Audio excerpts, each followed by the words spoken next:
ko doon wax xale yi ne leen bàyyi leen xel ci sensibilité yooyu la ko créé ñun xam nañ ko bu baax. Sénégal gii nag fi ñu koy jaaree fan la sunna tariqa bu leen nangu mukk ñu réussir ko.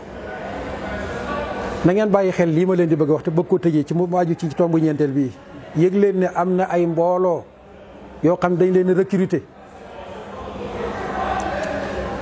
di leen fay salaire yu baax ñuy liggéey ci internet bii ngeen di liggéey. kii day guddal ab sikkiñam bu baax gàttal tubayam ne salafiste la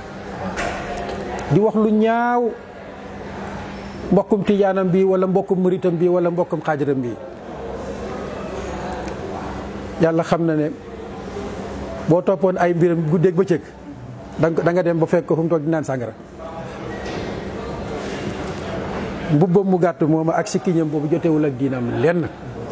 da nga gis keneen koo xam ne nee na bëgg na sëñ Touba ba di ko giñee bëgg na Cheikh Tidiane ba di ko giñee moom itam wëlbatiku di tontu ngóor sale di ko saaga bay saaga ay kilifaam ndax loolu diina la.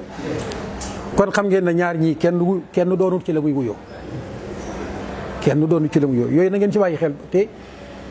ñun ñi dong lañ soxla jullit ñi dong lañ soxla.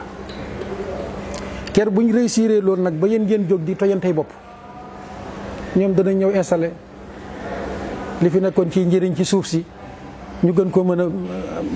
wii di yóbbu seeni réew taal bi yëpp di la. ab murit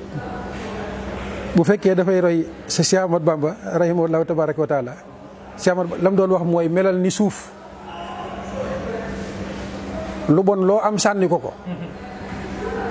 moom mu jël ko soppi ko njëriñ suuf noonu la. da ngay jël fële benn potu sàmbur ñëw sotti ko moom mu jël ko transformé ko li ñuy wax tos boo fa jiyee mu nangu lool mu ne melal noonu nii lu waay am ci lu bon na la ko xëpp